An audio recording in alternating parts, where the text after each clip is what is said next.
Bonjour, et bienvenue dans ce nouvel épisode dédié à l'histoire de la Rome antique. Aujourd'hui, nous allons explorer l'un des moments les plus marquants de cette époque, le règne d'Auguste, le premier empereur de Rome, et l'instauration de la Pax Romana. Préparez-vous à plonger dans une période fascinante où la puissance de Rome a connu un tournant décisif. Avant de devenir Auguste, il s'appelait Octave. Né en 63 avant Jésus-Christ, Octave était le petit-neveu et fils adoptif de Jules César. Après l'assassinat de ce dernier en 44 avant Jésus-Christ, Octave s'est retrouvé au cœur des luttes de pouvoir qui déchiraient Rome. Avec le soutien de ses alliés, il a réussi à vaincre Marc-Antoine et Cléopâtre à la bataille d'Actium en 31 avant Jésus-Christ, consolidant ainsi son autorité. En 27 avant Jésus-Christ, il a reçu le titre d'Auguste, qui signifie le Vénérable.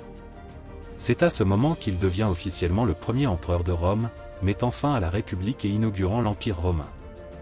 L'un des plus grands accomplissements d'Auguste fut l'instauration de la Pax Romana, ou paix romaine.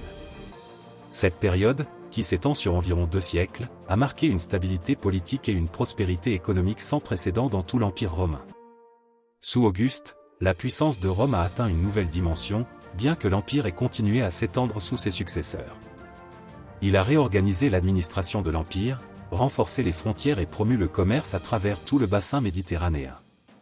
En parallèle, il a encouragé l'art et la culture, posant les bases d'une civilisation florissante qui marquera durablement l'histoire. Auguste n'était pas seulement un chef militaire, il était aussi un administrateur visionnaire. Il a réorganisé l'armée en créant un système professionnel et en établissant des colonies pour ses vétérans. Il a également centralisé le pouvoir tout en maintenant l'apparence d'une république pour apaiser les élites romaines. Sur le plan social, il a promulgué des lois pour encourager le mariage et la natalité, renforçant ainsi les valeurs traditionnelles romaines. Grâce à ces réformes, Auguste a laissé à ses successeurs un empire stable et bien organisé.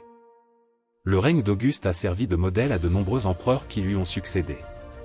Sa capacité à stabiliser Rome après des décennies de guerre civile a été un tournant dans l'histoire antique. Bien que l'Empire ait atteint son apogée territorial sous Trajan, c'est sous Auguste que les fondations de cette grandeur ont été posées. La Pax Romana reste gravée dans les mémoires comme une époque de stabilité et de prospérité unique. Merci d'avoir écouté cet épisode consacré à Auguste, le premier empereur de Rome, et à la Pax Romana. Cette plongée dans l'histoire de la Rome antique était riche en découvertes. Si vous souhaitez explorer d'autres moments clés de cette époque fascinante, n'hésitez pas à vous abonner à la chaîne.